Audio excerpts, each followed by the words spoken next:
Well, it's that time of year again, isn't it? The EFL playoffs are in full flow, and this Saturday, the 18th of May, we see the first of the three Wembley finals. We start, bizarrely, with League One this time around, as the finals are spread out a bit more than usual due to the Wembley final for the Champions League and the upcoming Euro starting in mid-June. And we start in League One with a playoff final we predicted half of. It is Bolton Wanderers versus Oxford United, third versus fifth in League One this season. 10 points separating the sides and plenty of other stats which we'll get through as well. But today we are going to preview the match, we're going to predict the outcome and give you the score and see if we get it right or not. As always, I'll encourage you to get involved in the comments below. Thank you as always for playing along in these prediction shows in your numbers. Of course, in the meantime, there are the Championship semi-finals to worry about. Our second leg predictions are in the eye above. And we'll be back tomorrow to predict the League 2 final, which takes place a day later on Sunday, the 19th of May. For now, though, very quickly, before we move on to the League 1 final, let's have a quick look back at your predictions and mine for the semi-final matches. And actually, I feel a little bit guilty about this, and it's the value of perfect scores. Over the 4 matches, I only predicted one of the correct finalists, but I actually got a perfect score, which nobody else managed, and that was for Oxford United's first leg against Peterborough, which was a 1-0 victory for the home side. I didn't expect what then happened in the second. Nobody else managed a perfect score, so technically I do win with 3 points, but a few of you deserve a special shout out because you predicted both finalists, and there were only 3 of you to do that. Bobby Jimmy, one of the regulars in our championship predictions, you called Bolton v Oxford, as did Connor Toppin and King Kong. Well done to the 3 of you. That final you predicted is Bolton Wanderers v Oxford United. And the 2 sides come into it after very different semi-finals, don't they? Because the Bolton versus Barnsley game was a very open one. The first leg, Bolton probably did better than we expected, albeit we didn't really know what to expect from Barnsley because they'd sacked a manager a week before the end of the season and snuck in despite not winning for ages before they started. But Bolton were assertive in the first leg. They were brilliant and ruthless on the counter. And Dion Charles was at his absolute best to make it a pretty comfortable victory. And I think we all thought at that point Bolton were off to Wembley. Certainly a few did in the comments. It was very similar to what we saw in League 2, wasn't it, with Doncaster. Comfortable away win. Then at home, it almost turned into a nightmare. For Bolton, a 3-2 defeat in the second leg against Barnsley, from a point where after going a goal down, a 2-1 up at the break, they looked really comfortable. And I think Ian Evatt actually summed it up, didn't he? It was unenjoyable and it didn't have to be. It didn't have to be a nervy night, but that will be the concern for Bolton. They gave away some really poor goals. We talked a lot about the fact they had the best defensive record of the 4 teams in the playoffs, but significantly weaker than the top 2. They were a side that gave up opportunities. And that happened again against Barnsley. Poor chances given away. And they're actually a little bit fortunate in the end because even you go into stoppage time, balls getting flashed across the box that could have deflected anywhere. It was almost a very uncomfortable night for Bolton. In the end, it was uncomfortable, but with success at the end, which is all that ultimately matters. If we look at the other side of the semi-finals, Oxford v Peterborough was very different to that. Oxford United tried to be aggressive in the home leg. Peterborough, perhaps due to the scars of last year, as we alluded to in the semi-finals, were a little bit more cautious, tried to stay in the game, and Oxford United came out with that 1-0 win. It's actually more a similar pattern to what we saw in the Championship first legs, where both Leeds and Southampton tried to keep it tidy on the road. But for Peterborough, they came in pretty poor form, and they were just trying to stop the goals going in, which ultimately they did, a 1-0.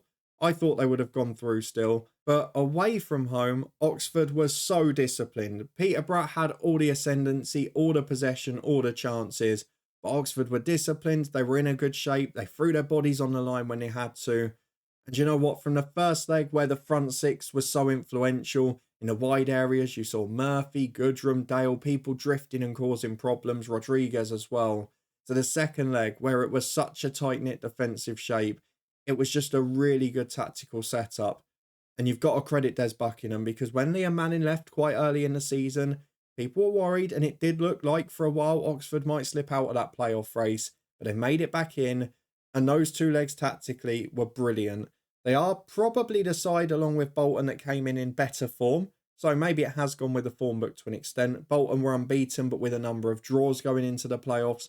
Oxford had only lost to Lincoln in their previous 5. But over those 2 legs, they showed a defensive resilience which could cause Bolton problems, because Oxford did have the next best defensive record in the playoffs after Bolton. They did have the worst attack, but not by a long way. They still scored more than both of the top 2. So it's the sort of game where, given the opportunity, attacks can shine. And both sides, you look at their front 6 and think they could probably compete in a championship. The question is going to be defensively what goes on, because there have been moments of slip-ups. We saw Ricardo Santos in a brilliant performance have a couple of mad moments in the second leg of that playoff.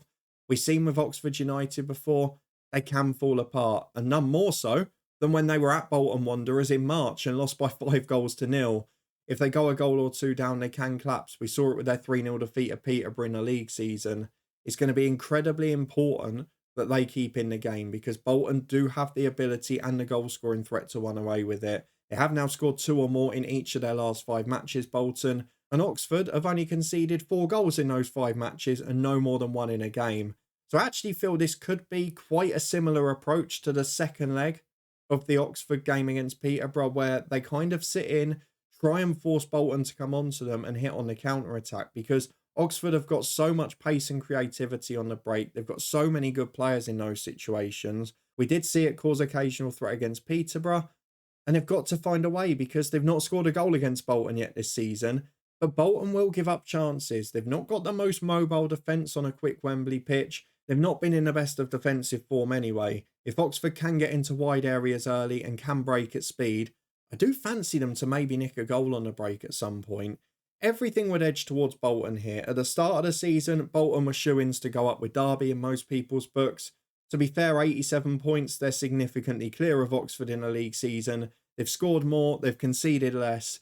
It all looks great, but the way they dealt with pressure in that Barnsley game was not as convincing as the way Oxford dealt with it against Peterborough. And tactically, I was really impressed with what Des Buckingham did.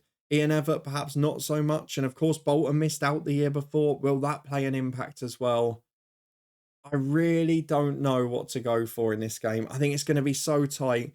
There is the possibility that Bolton can just be at their best, and if they are, they will win this game comfortably, because Bolton on paper have a stronger team. They've got experience in the squad. The people like Cameron Jerome have experienced championship playoffs before many a time. But there's part of me that thinks Oxford United are going to do something here. I'm going to go for the Championship's favourite scoreline to get one of these teams prepared for next season. After 90 minutes, I think this will be 1-1. I think we're going to start with extra time in the EFL playoff finals. I think Oxford United will get one on the break and perhaps go 1-0 up.